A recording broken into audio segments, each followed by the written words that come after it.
Assalamualaikum warahmatullahi wabarakatuh. Waalaikumsalam warahmatullahi wabarakatuh. Bismillahirrahmanirrahim. Alhamdulillahi rabbil alamin. Wassalatu wassalamu ala ashrafil anbiya'i wal mursalin Sayyidina wa maulana Muhammadin wa ala alihi wa ashabihil mujahidin at-tahirin, amma ba'du. Saudara-saudara kaum muslimin rahimakumullah, agama mengajarkan bahwa di dalam melaksanakan segala macam pekerjaan hendaklah dilaksanakan dengan penuh hati-hati dan perhitungan. Dikatakan dalam pepatah, fit ta'annis salamah wa fil ajalatin nadamah. Di dalam keberhati-hatian itu ada keselamatan, dan di dalam sikap tergesa-gesa, di dalam sikap terburu-buru biasanya mengandung penyesalan. Tetapi ada 5 perkara yang malah memang harus dikerjakan secara buru-buru. Apa yang 5 perkara itu? Pertama, mengubur jenazah. Tidak baik kalau jenazah itu disemayamkan sampai 2-3 hari di rumah. Dan yang lebih baik mengubur jenazah itu adalah di tempat di mana dia meninggal. Contohnya adalah baginda Nabi. Beliau kelahiran Mekah. Beliau wafat di Madinah, maka di Madinah itulah beliau dimakamkan dan bukan di kota Mekah. Karena prinsipnya agama menginginkan kemudahan dan tidak menginginkan kesukaran. Hal kedua yang harus dikerjakan dengan segera ialah mengawinkan anak perempuan. Apabila kita mempunyai anak perempuan, sudah sampai usianya untuk memasuki ambang pintu pernikahan, dan dia sudah minta untuk dinikahkan, maka segeralah orang tua menikahkannya atau mengawinkannya. Sebab biasanya anak perempuan, apalagi di zaman sekarang, kalau tidak segera dikawinkan oleh orang tuanya, dikhawatirkan dia akan kawin sendiri. Dan itu tentu akhirnya akan merepotkan kedua orang tuanya. Hal ketiga yang harus dikerjakan dengan segera dan buru-buru ialah membayar hutang. Apabila kita sudah berhutang kepada seseorang dan sudah ada uang untuk membayarnya, bersegeralah untuk membayar. Sebab kalau ditunda besok, lusa atau hari minggu depan, dikhawatirkan uangnya akan terpakai untuk kepentingan-kepentingan yang lain, dan hutang akan tetap tinggal hutang, tidak pernah terbayar adanya. Hal keempat yang harus disegerakan ialah menghidangkan makanan untuk orang musafir yang kebetulan menjadi tamu di rumah kita. Dan hal yang kelima yang harus dilakukan dengan buru-buru, dengan segera, bertaubat apabila mengerjakan perbuatan dosa. Hal kelima inilah yang akan kita bicarakan pada pertemuan kita kali ini, yaitu tentang taubat kepada Allah Subhanahu wa ta'ala. Taubat berasal dari kata-kata taba yatubu, yang isim masdarnya adalah taubatan. Artinya sama dengan roja'a yarji'u, ada ya'udu, pulang atau kembali. Bertobat maksudnya kembali dari yang dilarang oleh Allah.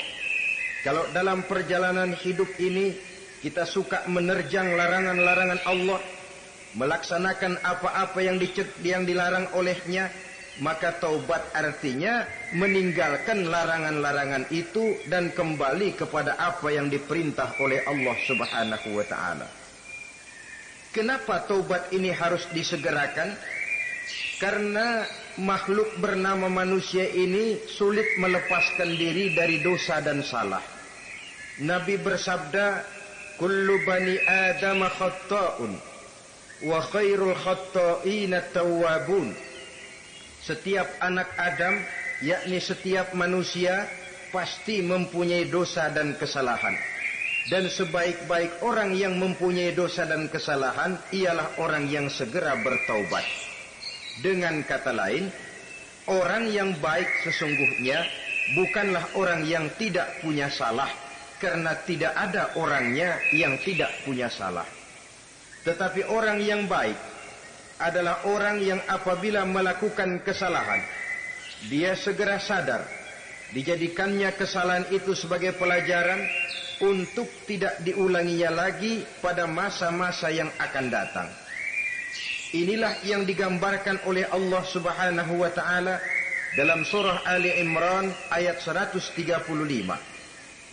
Walladzina iza fa'alu fahishatan, dan orang-orang yang apabila mereka terjatuh ke dalam perbuatan dosa, au zalamu anfusahum, atau berbuat zalim kepada diri mereka sendiri, zakarullaha fastaghfaru lidzunubihim, mereka segera ingat kepada Allah dan memohon ampun terhadap dosa yang pernah mereka kerjakan. Saudara-saudara kaum muslimin rahimakumullah, sejak awalnya iblis memang sudah memproklamirkan diri di hadapan Allah Subhanahu wa taala.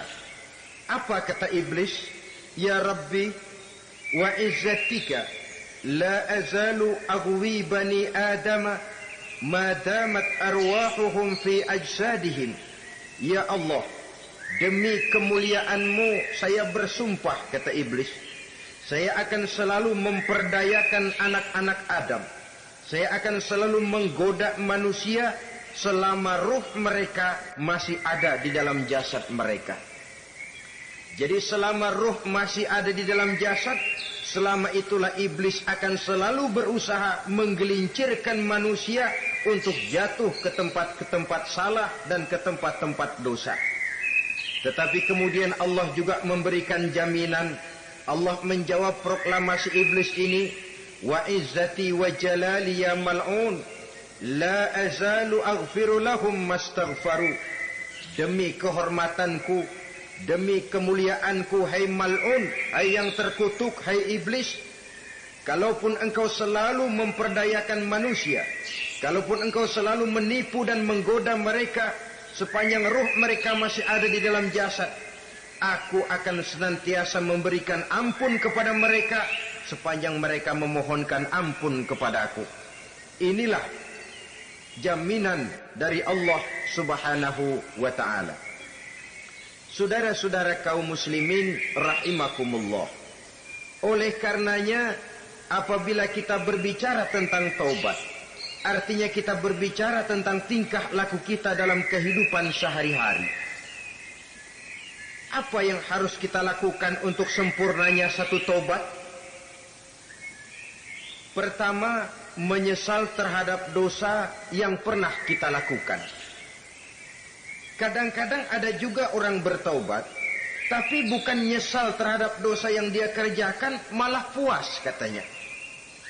Dia ngomong sama teman-temannya, saya dulu zaman muda sudah kenyang judi, kenyang zina, kenyang mabuk-mabukan, sudah puas. Sekarang tinggal benernya saja, saya sudah taubat. Taubatnya sih bagus, tapi puasnya itu yang jelek.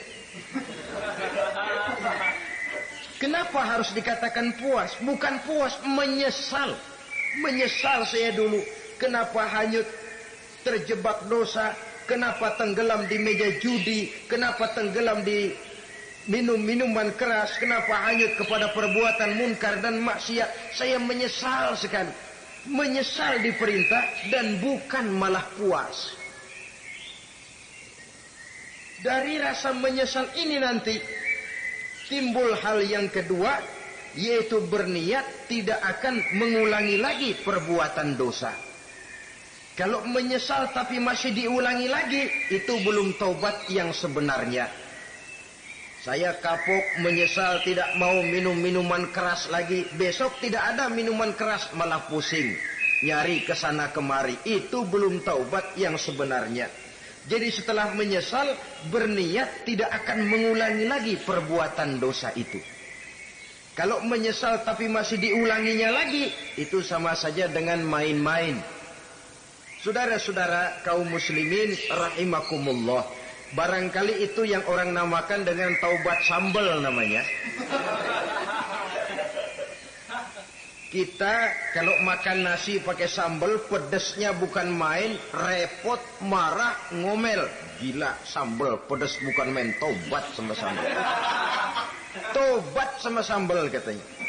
Tapi 2-3 hari kemudian dia makan lagi, nggak ada sambal, nyari. Kemarin sudah taubat, 2 hari kemudian malah nyari. Ini bukan taubat yang sebenarnya.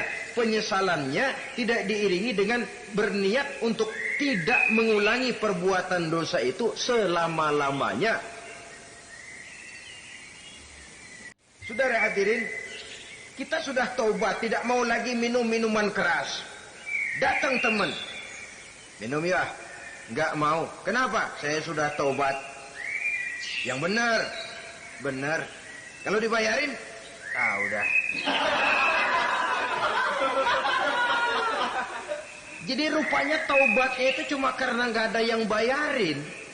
Begitu datang yang bayarin, berangkat lagi. Itu belum lagi merupakan taubat yang sebenarnya. Begitu juga kita taubat dari meja judi. Pada waktu sudah bures, bangkrut, habis-habisan, mungkin menyesal, mungkin bertobat. Inilah akibatnya judi, rumah tangga berantakan, harta bures, anak terlantar, uang tidak ada. Tobat, saya tidak mau lagi-lagi tenggelam di meja judi. Pada saat kondisinya bangkrut, itu yang diucapkan. Tapi 2-3 hari, 4-3 minggu, 1 bulan kemudian rezekinya banyak, makmur lagi, usahanya maju lagi, lupa lagi dia kepada ucapan sebelumnya, akhirnya sedikit demi sedikit tenggelam kembali di meja judi. Ini pun belum merupakan taubat yang sebenarnya. Jadi untuk sempurnanya taubat, yang pertama menyesal terhadap dosa yang telah dilakukan, yang kedua berjanji tidak akan mengulangi lagi, kemudian yang ketiga meninggalkan perbuatan jahat itu untuk selama-lamanya.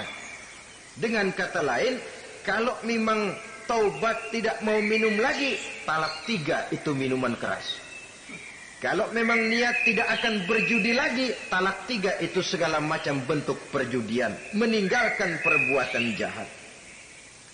Yang keempat, menunaikan semua fardu dan kewajiban.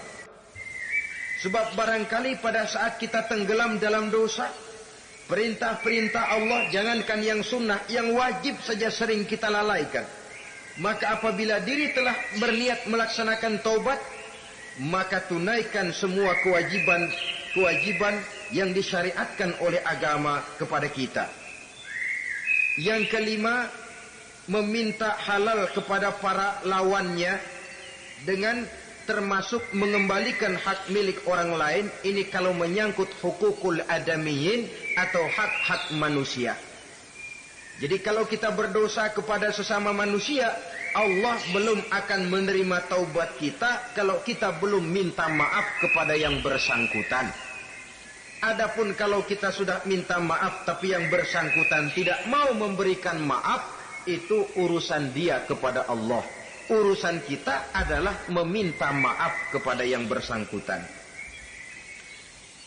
Hal yang keenam, mendidik atau melatih diri untuk bertaat kepada Allah.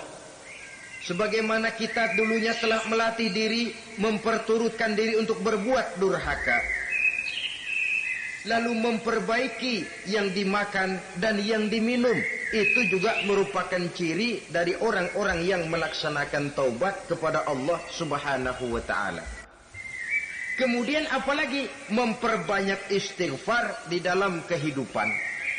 Disabdakan oleh Nabi, inna likulli da'in dawa'un wa dawa'u zunubi al-istighfar. Sesungguhnya segala macam penyakit tentu ada obatnya, dan obat dari segala macam dosa adalah istighfar. Saudara-saudara kaum muslimin rahimakumullah. Jadi kalau yang terdahulu merupakan perbuatan-perbuatan konkret, maka yang terakhir ini taubat dalam bentuk ucapan berupa memperbanyak istighfar, memohonkan ampun kepada Allah Subhanahu wa ta'ala. Mari kita lihat. Dalam teladan hidup kita, manusia yang hatinya paling bersih, tidak lain adalah Rasulullah sallallahu alaihi wasallam. Beliau sudah mendapat jaminan ampun dari seluruh dosa. Liyaghfir lakallahu ma taqaddama min zambika wa ma ta'akhkhar, kata Allah. Muhammad, dosamu yang dahulu, dosamu yang sekarang, dosamu yang akan datang jikalau memang ada, seluruhnya sudah mendapat jaminan ampun dari Allah. Tetapi coba lihat dari sejarah perjalanan hidup yang mulia ini. Sungguh pun beliau sudah nyata-nyata mendapat jaminan ampun dari Allah.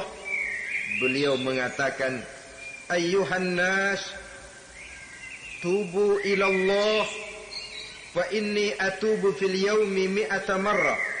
Wahai manusia, bertaubatlah kepada Allah. Maka sesungguhnya saya, kata beliau, dalam satu hari bertaubat 100 kali kepada Allah. Dalam riwayat yang lain, 70 marrah, 70 kali beliau mengucapkan istighfar minimalnya dalam sehari semalam. Orang yang sudah nyata-nyata mendapat jaminan ampun dari Allah ini, satu hari satu malam istighfarnya minimal 70 kali. Apatah lagi kita yang nyata-nyata belum mendapat jaminan ampun dari Allah. Di dalam satu hadis diriwayatkan bahwa iblis laknatullah alaih pernah berkata, ahlaktun nasa bizzunubi wal ma'asi. Aku rusak dan aku hancurkan kehidupan manusia dengan dosa dan dengan segala macam perbuatan maksiat. Iblis menghancurkan manusia dengan menanamkan kegemaran berbuat dosa dan menanamkan kesukaan untuk bergelimang dalam dunia maksiat. Tetapi kemudian iblis mengakui, wa ahlakuni bila ilaha illallah wal istighfar. Tetapi kemudian terbalik, manusia menghancurkan aku dengan kalimat la ilaha illallah dan dengan istighfar, yakni mengucapkan astaghfirullahal azim. Inilah senjata pemungkas menghadapi upaya iblis untuk menghancurkan manusia.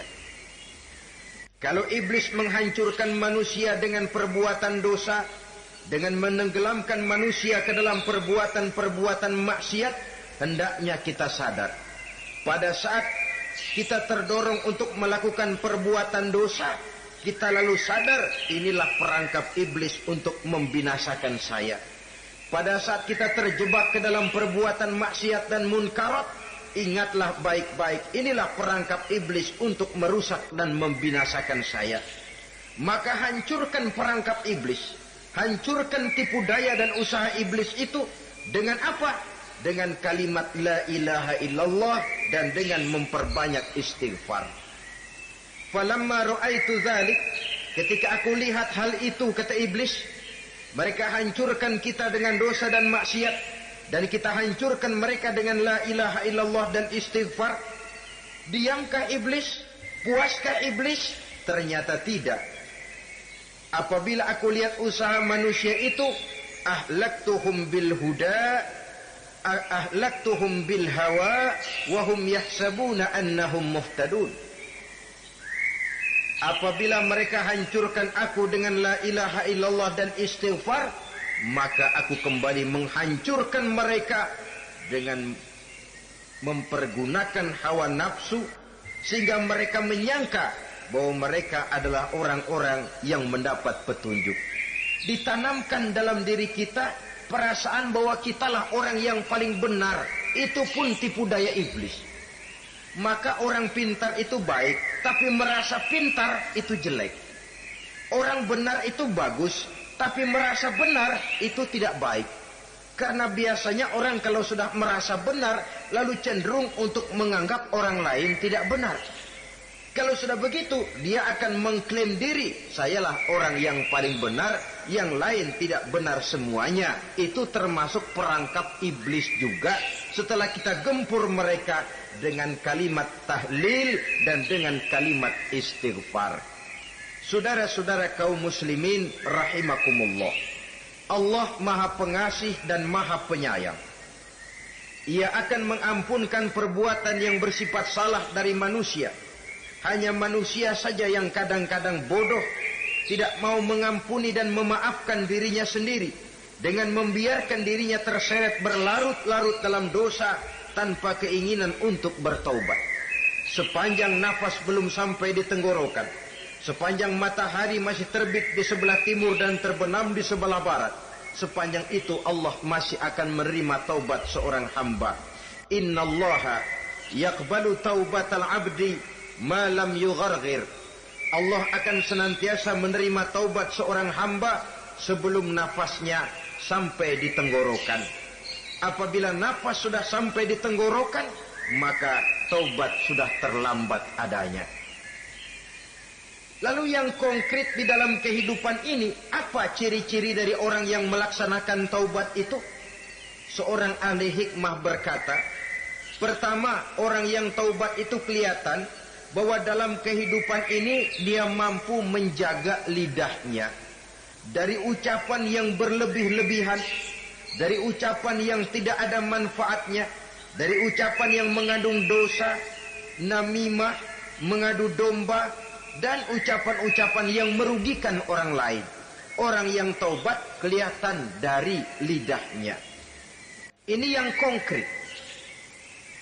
Yang kedua, orang yang taubat itu cirinya tidak ada lagi rasa dengki di hatinya. Tidak ada keinginan untuk membenci dan memusuhi orang lain. Kenapa? Dia sudah sibuk memikirkan kekurangan dirinya sendiri. Sehingga tidak ada waktu lagi untuk mengorek-ngorek, mencari-cari aib dan kekurangan pada diri orang lain. Ini makna ucapan Nabi, tuba liman syaghalahu aibuhu an uyubin nas. Beruntunglah orang yang kekurangan pada dirinya menyebabkan dia cukup sibuk sehingga tidak sempat mencari-cari dan mengorek-ngorek aib dan kekurangan orang lain. Berbeda dengan orang yang masih jauh dari sikap taubat. Selalu berusaha mencari dan mengorek-ngorek kekurangan orang lain, sementara aib dan kekurangan dirinya diumpetin. Ini namanya ilmu kancil. Orang lain disorotin, dia ngaling, ngumpet. Kerjaannya apa? Monten orang lain saja. Dia sendiri tidak mau diponten dan tidak mau memonten dirinya. Akibatnya apa? Sikap introspeksi tidak ada. Sikap mawas diri hilang. Sikap melihat, bercermin terhadap pribadinya sendiri hilang. Yang ada cuma menilai orang lain saja. Jadi adapun orang yang sudah bertaubat ini, di hatinya tidak ada dengki. Melihat orang lain mendapat nikmat, alhamdulillah, dia ikut bersyukur. Lain dengan orang yang jauh dari taubat. Tetangganya dapat nikmat, dia meriang. Tidak senang hatinya melihat orang lain senang. Orang melarat malah tepuk tangan. Saudara hadirin yang saya muliakan, orang yang semacam ini pada hakikatnya selalu disiksa oleh perasaannya sendiri. Kalau tetangganya yang kaya, ditanya kemana dukunnya. Tapi kalau tetangganya jatuh melarat, dia tepuk tangan, gembira bukan main. Lain dengan orang yang sudah bertobat, hasud itu hilang dari dirinya. So hasud inilah yang akan memakan kebaikan yang kita kerjakan. Kata Nabi, hasud itu bisa memakan kebajikan seperti api memakan kayu bakar. Allahu Akbar. Puasa kita, zakat kita, sholat kita, habis kropos dimakan oleh sifat hasud. Tidak terasa, tapi begitu kita punya sifat dengki kepada orang lain, maka sholat kita dimakan oleh dengki tadi, puasa kita dimakan oleh dengki tadi, segala macam kebaikan yang kita kerjakan dimakan oleh si dengki tadi. Seperti api memakan kayu bakar, cepat sekali. Itulah sebabnya bagaimanapun banyak kebaikan yang sudah kita kerjakan, jangan bangga dan jangan lalai. Sebaliknya, bagaimanapun besar dosa dan kesalahan yang pernah kita lakukan, jangan putus asa dari rahmatnya Allah Subhanahu wa ta'ala. Jadi yang kedua, ciri orang yang bertaubat, di hatinya tidak ada dengki dan tidak ada rasa ingin memusuhi orang lain. Dia berhadapan dengan setiap orang dengan modal husnuzon, baik sangka kepada Allah. Tidak a priori. Kadang-kadang ada orang ketemu saja baru tapi sudah punya rasa jelek. Diperturutkannya suuzonnya. Yang ketiga, ciri orang bertaubat itu menjauhkan diri dari pergaul dengan orang-orang jahat. Sebab kita tahu bahwa pergaulan sangat besar pengaruhnya dalam ikut membentuk kepribadian manusia. Asyariku wa fi syarri syarrun. Bersekutu dengan kejahatan biasanya ikut jadi jahat. Walaupun secara langsung tidak melakukan kejahatan, tapi sudah termasuk dalam jamaah yang jahat juga namanya. Saudara-saudara kaum muslimin, bukan berarti orang yang taubat lalu tidak mau bergaul, itu juga mencerminkan keangkuhan diri. Bergaul dia bergaul, tetapi kepada orang-orang yang jahat, ia sekedar menghindarkan diri pergaulannya itu dari kejahatan yang bisa ditimbulkan oleh orang-orang jahat tadi. Ciri yang keempat dari orang yang bertaubat, dia mempersiapkan diri untuk menghadapi mati. Mempersiapkan diri. Sebagaimana kita tahu, kalau kita akan pergi ke luar kota, tentu kita membawa bekal. Makin jauh perjalanan, makin banyak bekal yang harus kita bawa. Hidup ini adalah perjalanan panjang yang kita juga memerlukan bekal dalam kehidupan. Orang yang bertobat, orang yang mempersiapkan diri untuk menghadapi maut dan menghadapi hari-hari sesudah maut itu datang. Menghadapi kehidupan di alam barzakh, menghadapi kehidupan di alam akhirat dan selanjutnya. Dia mempunyai persiapan sehingga kapan maut datang dia sudah punya persiapan lebih dahulu. Saudara, kalau kita siap dipukul orang, pada saat pukulan itu datang, rasanya sakitnya agak lebih kurang daripada kita tidak pernah siap untuk dipukul. Walaupun bobot pukulannya sama, tapi kita akan lebih punya daya tahan kalau kita sudah siap. Oleh karena itu, orang yang bertobat, orang yang mempunyai persiapan untuk menghadapi mati. Tidak hanya untuk menghadapi mati, tapi juga menghadapi hidup di seberang kematian nanti. Maka karenanya, dia sibuk dengan dunianya, tapi juga dia lebih sibuk dengan akhiratnya. Dia tenggelam dalam berbagai macam kesibukan dunia, lain saat dia memfanakan diri untuk membekali diri menghadapi kehidupan sesudah hidup yang sekarang ini. Ciri-ciri ini tentu akan kelihatan dari gerak hidup seseorang. Saudara-saudara kaum muslimin rahimakumullah.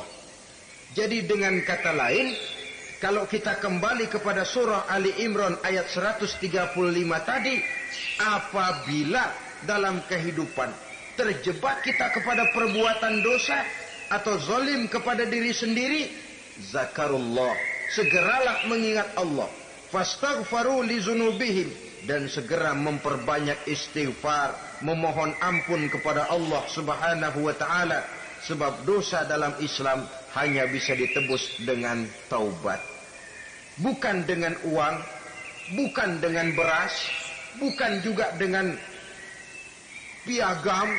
Dosa dalam Islam hanya bisa ditebus dengan melaksanakan taubat kepada Allah. Dan untuk bertaubat tidak usah ngulur waktu. Besok saja, bulan depan saja, tahun depan saja, nanti saja kalau sudah agak sedikit tua. Ibarat diri kita ini kaca, kata Imam Ghazali, maka dosa adalah debu. Apabila kaca kena debu, sedikit nempel debu, lalu dilap, sedikit nempel debu, terus dilap lagi, insya Allah kaca akan tetap bersih. Tapi kalau kita menunggu debu sampai banyak, apalagi sampai berurat, berkarat, nanti akan sulit membersihkannya. Demikian hati manusia itu. Kalau sudah dihinggapi oleh dosa, ditumpuknya lagi, berkarat dosa dalam hati, biasanya berat untuk melaksanakan taubat. untuk lebih meningkatkan pengertian kita tentang ciri dari orang-orang yang bertaubat, mari kita ikuti sebuah dialog yang pernah terjadi antara Rasul dengan para sahabat. Satu hari ketika sedang berkumpul dengan para sahabat, baginda Rasul bertanya, "Atadruna manit taib?" Saudara-saudara, tahu enggak saudara-saudara, siapa sebenarnya orang-orang yang bertaubat itu? Macam-macamlah jawaban para sahabat, tapi yang jelas akhirnya mereka berkata, Allahu wa rasuluhu a'lam. Allah dan Rasulnya yang lebih tahu siapa sebenarnya orang yang bertaubat itu. Atas jawaban ini, baginda Rasul lalu menegaskan. Pertama, man taba wa lam yata'allamil ilma falaysa bitaibin. Siapa orang yang mengaku bertaubat kepada Allah, lalu dia tidak mau mencari ilmu, tidak mau belajar, falaysa bitaibin, maka dia belum termasuk orang yang bertaubat. Jadi di sini jelas bahwa bukan hanya dari dosa kita bertaubat, juga bertaubat dari kebodohan. Dalam arti tidak membiarkan diri kita bodoh terus menerus. Dengan bahasa anak sekarang, bodoh tapi betah.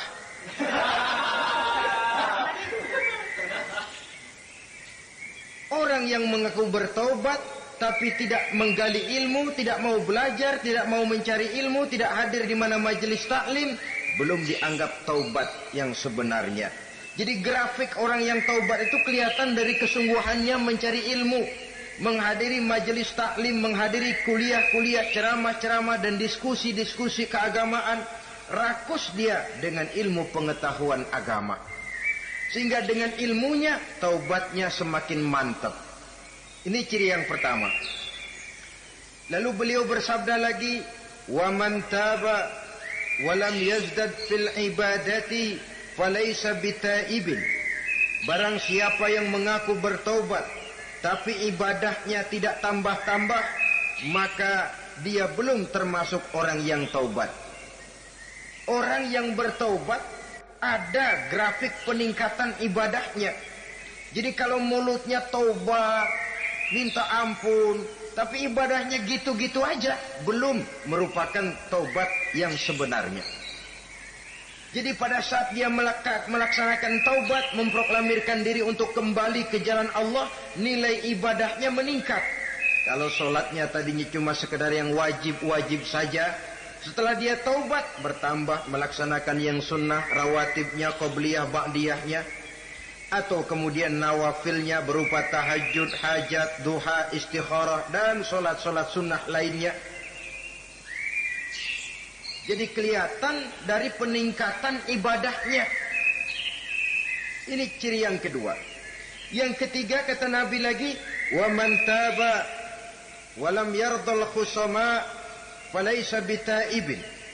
Barang siapa yang mengaku bertaubat kepada Allah tapi dia tidak bisa meridhoi musuh-musuhnya, maka belum lagi dia dianggap orang yang bertaubat.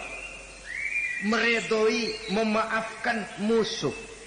Saudara, memberi maaf itu lebih sulit daripada minta maaf. Tapi memberi maaf lebih mulia daripada minta maaf. Minta maaf gampang, memberi maaf yang sulit. Karena itu orang yang memberi maaf menunjukkan jiwa yang lebih luhur daripada orang yang minta maaf. Sebab apa? Posisi orang yang memberi maaf kan posisi orang yang menang. Biasanya dalam posisi menang orang gampang congkak dan sombong. Orang datang minta maaf kepada kita, lalu timbul keseganan. Iya, minta maaf sih gampang. Memberi maaf itu yang sulit, tapi itu yang sangat dianjurkan, dan itu merupakan ciri dari orang-orang yang bertaubat. Lalu apalagi? Wa man taba wa lam yughayyir libasahu wa zinatahu falaysa bitaibin. Barang siapa yang mengaku bertaubat tetapi pakaian dan perhiasannya tidak berubah, maka dia belum lagi dianggap bertaubat. Orang bilang pakaian memang kulit, yang penting isi. Tetapi bagaimanapun kulit mencerminkan isi. Dari pakaian kita bisa mengkaji kepribadian seseorang. Saya berpendapat bahwa pakaian penting, kulit juga penting. Kulit penting, isi penting. Kulit tanpa isi tidak ada artinya. Isi tanpa kulit juga meragukan orang. Wah, yang penting kan isinya, kulitnya gimana saja. Saya mau tanya, saudara dapat duren di jalanan, isi aja nggak ada kulitnya. Kira-kira dimakan nggak duren? Paling kurang akan menimbulkan keraguan. Jangan-jangan sudah dicampur racun ini. Jadi dengan demikian orang yang bertaubat ini kelihatan dari cara berpakaian, cara berhias diri, tidak over. Dia kembali kepada fungsi berpakaian. Dalam Islam kan sesungguhnya fungsi pakaian itu yang paling utama. Pertama, nutup aurat. Itu ukurannya. Yang kedua, pantas. Yang ketiga, baru soal mode. Di zaman kita sekarang terbalik. Mode nomor 1, pantas belakangan, nutup aurat apa tidak nomor 16.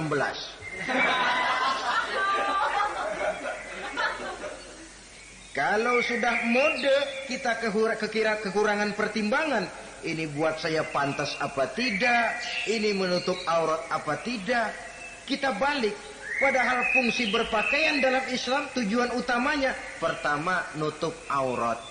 Biar modenya mutaakhir ciptaan Pierre Cardin sekalipun, kalau memang tidak nutup aurat, ya hukumnya masih belum berpakaian. Atau juga ukuran yang kedua, pantas.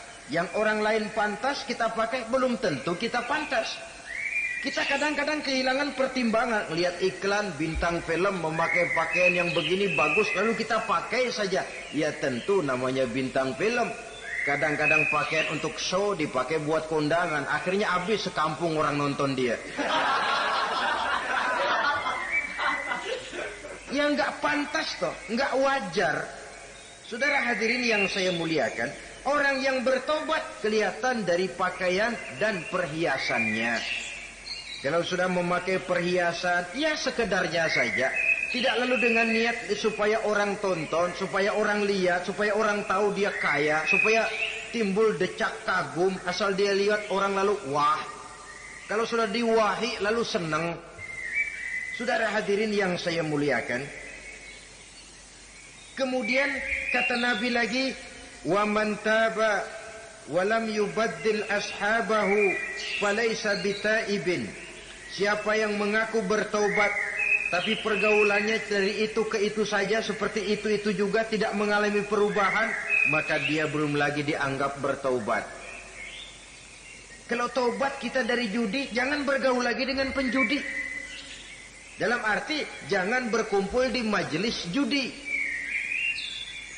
Ah, saya sih udah tobat nggak main judi, tapi ngumpulnya di situ terus.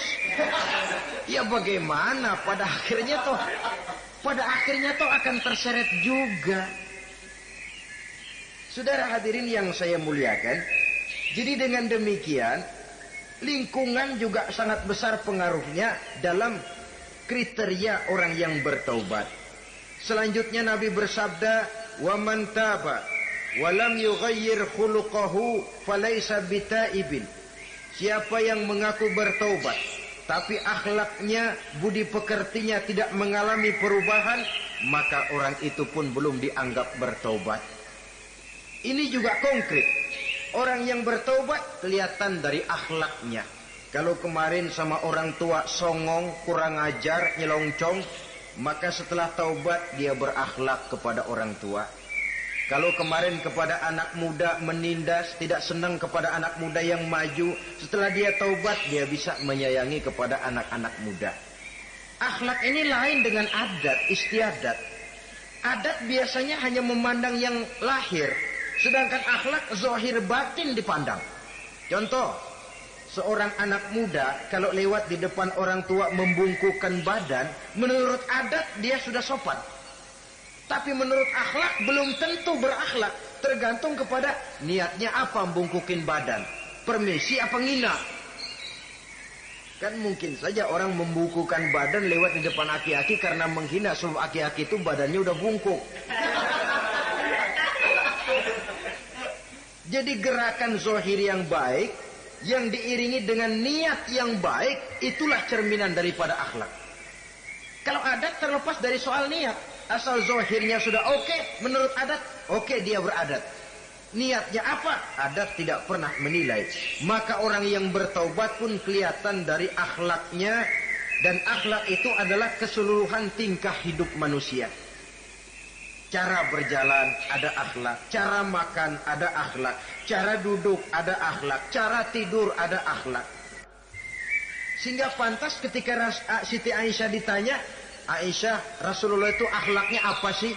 Beliau menjawab, karena Rasulullah khuluquhul Quran. Rasulullah itu akhlaknya Quran. Sehingga di kalangan ilmuwan lalu ada ungkapan bahwa Nabi Muhammad adalah Quran berjalan. Maksudnya seluruh konsepsi Quran sudah diterjemahkan dalam kehidupan Nabi. Maka tidak heran kalau Islam mengatur kehidupan manusia sejak yang sekecil-kecilnya sampai yang sebesar-besarnya. Cara berpakaian ada akhlaknya, kan begitu toh dalam Islam. Saudara diri di depan kaca, ngaca, ada akhlaknya, ada bacaannya. Allahumma kama hasanta khalqi fahassin khuluqi. Sampai saudara masuk ke dalam WC sekalipun ada akhlaknya. Karena akhlak adalah keseluruhan gerak hidup manusia. Orang yang bertobat kelihatan dari perubahan akhlaknya. Kemudian beliau bersabda, "Wa man taba wa lam yatwi firashahu wa bisatahu falaysa bitaibin."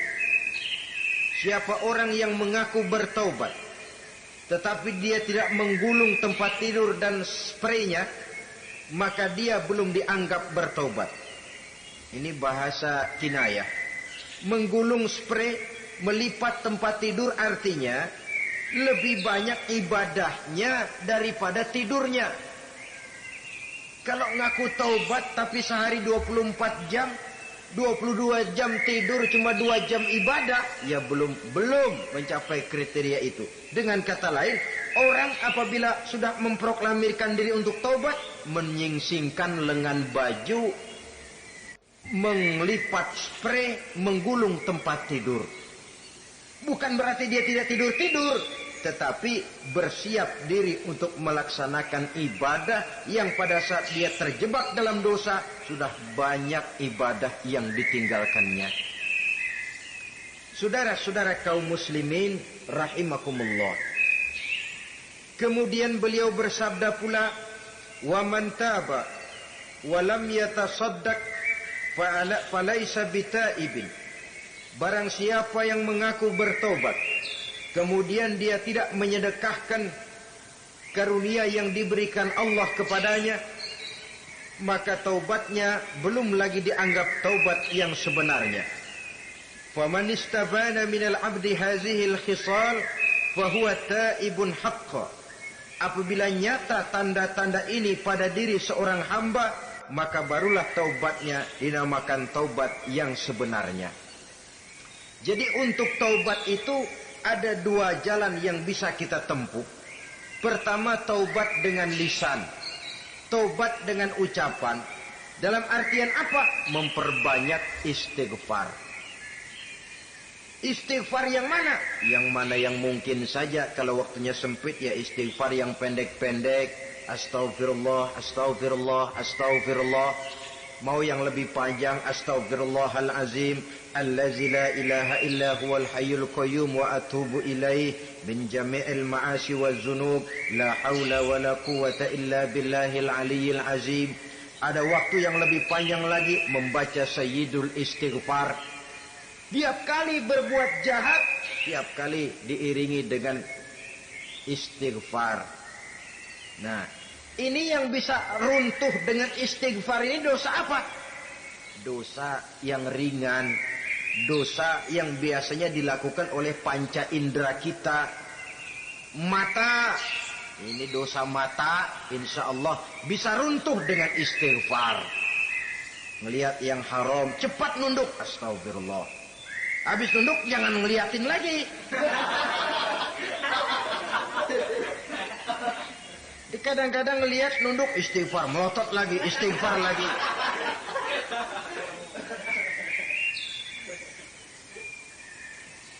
Saudara hadirin yang saya muliakan, kata Imam Ali, nazratul ula laka wasaniyatu alaika. Ini dalam menjaga mata. Pandangan pertama rezekimu kelihatan, namanya kelihatan kan rezeki. Pandangan pertama rezekimu, ulangannya dosamu. Ulangannya ini yang bisa membawa dosa. Dosa karena lidah, mengucapkan kata-kata yang menyakitkan orang. Dengan istighfar, insya Allah runtuh. Adapun dosa-dosa besar lainnya, tentu harus dengan perbuatan. Tidak cukup dengan sekedar istighfar saja. Perbuatannya apa? Itulah seperti yang sudah saya sampaikan pada ciri-ciri orang yang bertaubat tadi. Oleh karenanya, beruntunglah kita masih diberikan umur oleh Allah. Sehingga segala dosa dan kesalahan yang kita lakukan, kita masih punya kesempatan untuk mengadakan pemutihan, bertaubat kepada Allah. Nah, apa kemudahan yang diberikan Allah kepada orang yang melazimkan istighfar di dalam hidupnya? Pertama, kata Nabi, man lazimal istighfar, siapa orang yang melazimkan, membiasakan diri istighfar, diberikan keistimewaan oleh Allah. Pertama, ja'alallahu lahu min kulli dhiqin makhraja. Allah akan memberikan jalan keluar untuknya dari segala macam kesulitan. Hidup ini kan problem. Makin tinggi status sosial, makin banyak urusan. Urusan akan selesai apabila hidup di dunia selesai. Kita menyangka orang lain lebih enak dari kita, padahal tiap orang punya urusan. Yang namanya enak barangkali persis seperti pelangi biang lala itu. Tidak pernah di atas kepala kita, di atas kepala orang lain saja. Begitu kita memandang keenakan dalam hidup ini. Petani bilang pedagang enak, pedagang bilang petani enak. Tapi begitulah keenakan itu. Orang yang melazimkan istighfar, dia akan diberikan jalan keluar dari segala macam kesulitan. Menurut perhitungan otak, didlek, buntu, tidak sanggup lagi, entah bisa terwujud dan terlaksana. Allah memberikan jalan keluar dari segala kesulitan. Saudara, kalau Allah sudah memberikan jalan keluar dari kesulitan, siapa lagi yang bisa bikin sulit kita? Kalau Allah yang memberikan jalan keluar, everything is running well, katanya. Semua urusan bisa jalan dengan lancar. Tapi tanpa istighfar, jauh kita dari Allah. Jalan yang sudah lapang pun bisa jadi sempit. Urusan yang sudah nyata akan selesai pun bisa jadi injelimet. Dan jalan yang tadinya tidak berliku-liku pun bisa berliku-liku. Ini faktor yang di luar perhitungan matematis. Kita tidak mampu, Allah maha mampu. Menurut akal kita tidak mungkin. Kalau Allah mau, tidak ada yang tidak mungkin. Saudara-saudara, ini fasilitas pertama. Orang yang gemar istighfar diberikan jalan keluar dari segala macam kesulitan. Yang kedua, wa min kulli hammin faraja, diberikan kegembiraan dari setiap kesusahan yang dihadapinya. Ada saja faktor-faktor yang mendatangkan kegembiraan, yang mendatangkan refreshing di dalam kehidupannya, sehingga dia tidak lalu merasa jalannya buntu, tidak merasa kesulitannya tidak pernah terselesaikan. Dan yang ketiga, fasilitas yang diberikan Allah kepada orang yang gemar istighfar, wa razaqahu min haitsu la yahtasib. Allah akan memberikan kepada mereka rizki dari jalan yang tidak pernah mereka sangka-sangka. dari jalan yang tidak pernah mereka perkirakan sebelumnya. Saudara-saudara kaum muslimin rahimakumullah. Inilah fasilitas ketiga yang diberikan Allah kepada orang yang gemar istighfar. Rizkinya datang dari jalan yang tidak disangka-sangka. Sebab rizki ini juga termasuk hal gaib. Dan jangan lupa, ar-rizku bimakna al-ata hissiyan kana au ma'nawiyan. Rizki adalah pemberian baik yang konkret maupun yang abstrak. Kita sering membatasi pengertian rezeki, maka rezeki kita jadi sering terbatas. Menurut kita kan yang namanya rezeki cuma duit saja. Kalau bukan duit bukan rezeki. Padahal semua karunia Allah itu rezeki. Umur rezeki, istri rezeki, anak rezeki, pangkat dan jabatan rezeki, termasuk duit juga rezeki. Tapi dalam kebiasaan kita rezeki cuma duit. Begitu duit seret, kita anggap rezeki macet. Maka akhirnya kita tidak bersyukur kepada Allah. Padahal mungkin di sektor duit macet, tapi rezeki dari segi lain, ilmu barangkali tambah, wibawa naik, pangkat naik, anak tambah, itu juga merupakan rezeki. Saudara-saudara kaum muslimin rahimakumullah. Orang yang gemar istighfar ini diberikan rezeki dari jalan yang tidak disangka-sangkanya. Dibukakan perbendaharaan Allah untuknya. Sehingga rezekinya datang dari cara yang tidak disangka-sangka. Allah Maha Kaya. Kalau dia mau, la mani'a lima a'taita wa la mu'tiya lima mana'ta. Tidak satu kekuatan pun yang mampu mencegah apa yang hendak diberikan Allah. Dan tidak satu kekuatan pun yang sanggup memberikan apa yang dicegah oleh Allah Subhanahu wa ta'ala. Ini keistimewaan yang diberikan Allah kepada mereka yang gemar beristighfar di dalam kehidupan ini. Jangan lagi berpikir, gua sih nggak punya dosa, istighfar amat. Sombong, saudara-saudara. Manusia itu lebih baik merasa banyak dosa daripada merasa tidak punya dosa. Tanda orang bahagia, kata Nabi 4. Pertama, orang yang selalu ingat kepada kesalahan yang pernah dia lakukan. Itu orang bahagia. Selalu ingat kepada kesalahan yang pernah dilakukannya. Sehingga pada saat akan melakukan kesalahan yang baru, dia mikir-mikir. Dosa gue yang kemarin udah 3 keranjang, nih nambah lagi. Ingatannya terhadap kesalahan yang lalu akan merupakan langkah preventif yang mencegah dirinya untuk tidak menambah kesalahannya. Orang bahagia, orang yang selalu ingat kesalahan yang pernah dia lakukan, terbayang di pelupuk mata, bukan ngumpet-ngumpetin dosa, sebab apa yang mau kita umpetin di hadapan Allah. Yang kedua, tanda orang bahagia itu orang yang selalu melupakan kebaikannya. Kalau dia berbuat baik, dia lupakan. Dia anggap dirinya belum pernah berbuat baik. Sehingga di mana ada kebaikan, dia tidak bisa ikut. Dia merasa sangat rugi. Sebab dia anggap dirinya belum pernah berbuat baik. Yang ketiga, tanda orang bahagia. Dalam urusan dunia, dia lihat ke bawah. Sehingga timbul rasa syukurnya. Bahwa kalau dia sengsara masih banyak yang lebih sengsara dari dia. Bahwa kalau dia miskin masih jauh lebih banyak yang miskin dari dia. Bahwa kalau dia menemui kesulitan masih banyak yang jauh lebih sulit dari dia. Dengan cara itu jiwanya akan lapang, hidupnya akan tenang, dan dia tidak pernah ingkar kepada nikmat yang diberikan Allah. Sebaliknya yang keempat, tanda orang bahagia itu dalam urusan akhirat dia lihat ke atas. Dunia, lihat yang bawah. Akhirat, lihat yang atas. Kalau dia bisa sholat, kenapa saya tidak?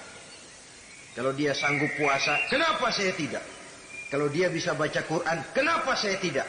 Timbul panas, nyontoh ibadah mendatangkan kebahagiaan. Rakus ibadah malah dianjurkan. Rakus dunia malah tercela. Nah, lawanannya orang celaka, saudara-saudara. Orang celaka juga tandanya 4 lawanan yang tadi itu. Pertama, orang yang selalu melupakan kesalahannya. Kalau berbuat dosa lupa, sok bersih. Alah, dosa gue mah dikit.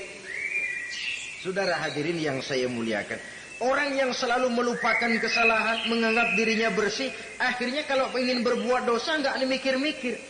Tidak ada lagi yang ditimbang-timbang. Selanjutnya, yang kedua, orang celaka itu orang yang selalu mengingat kebaikannya. Akhirnya apa? Timbul sifat nepuk dada, membanggakan jasa. Lahirlah pahlawan-pahlawan kesiangan. Selalu membanggakan diri, nepuk dada. Kalau enggak saya, kalau enggak saya. Itu masjid, kalau enggak saya. Itu pesantren, kalau enggak saya. Itu umat, kalau enggak saya. Kalau enggak saya. Memangnya kalau enggak sampean kenapa? Orang yang celaka adalah orang yang selalu menghitung-hitung kebaikan yang pernah dikerjakannya. Keikhlasannya kurang, makin dia hitung, makin kurang nilai pahalanya. Makanya kalau berbuat baik, ya anggap saja buang sampah, gak usah ditengok-tengok, gak usah diingat-ingat, dan gak usah mengharap orang yang kita tempat berbuat baik akan membalas kebaikan. Saudara hadirin yang saya muliakan, yang ketiga, tanda orang celaka dalam urusan dunia melihatnya ke atas. Panasnya timbul, syirik dan dengkinya naik, rakusnya jadi.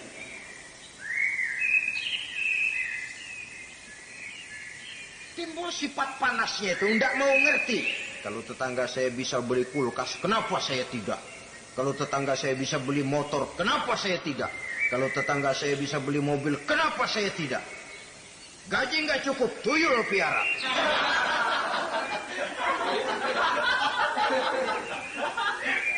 Orang itu kalau sudah didorong oleh rakus kan bisa jadi menghalalkan segala macam cara untuk mencapai tujuan.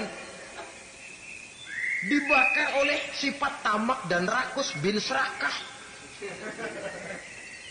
Nah, kalau sudah didorong oleh rasa rakus, yang segera tersingkir pertama rasa malu. Orang kalau sudah rakus nggak ada malunya, rasa malunya hilang. Padahal syarat jadi orang itu kan kalau punya rasa malu. Nggak punya rasa malu, kurang syarat jadi orang. Akan bagaimana jadinya masyarakat, bahkan bangsa dan negara, kalau rakyatnya sudah tidak punya rasa malu. Yang kedua, rasa takut hilang, terutama takut kepada Allah. Sirna sama sekali. Sudah tujuan menghalalkan cara. Yang keempat, tanda orang celaka dalam urusan akhirat, lihatnya malah ke bawah. Kenapa kamu enggak sholat? Itu bapak anu yang tuaan, enggak, saya enggak lagi. Kenapa ngelihatnya mesti kepada yang begitu? Sehingga lalu tidak ada gairah untuk mencontoh. Saudara-saudara kaum muslimin rahimakumullah, walaupun serba singkat oleh karena terbatasnya ruang pembicaraan ini, mudah-mudahan bisa memberikan gambaran sepintas tentang ciri-ciri orang yang bertaubat.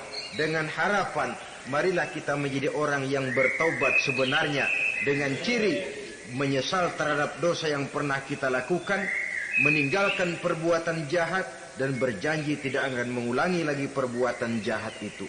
Kalau dia menyangkut hak-hak manusia, maka hak itu harus kita kembalikan, dan kepada yang bersangkutan kita harus meminta maaf. Apabila ditambah dengan kegiatan lisan, memperbanyak istighfar dalam kesempatan yang mungkin di sepanjang perjalanan hidup ini. Ini sajalah yang kita bicarakan pada pertemuan kali ini. Terima kasih atas segala perhatian. Mohon maaf atas segala kekurangan. Usikum wa nafsi bitaqwallah. Wassalamualaikum warahmatullahi wabarakatuh. Waalaikumsalam warahmatullahi wabarakatuh. Jangan lupa share, like, komen, dan subscribe.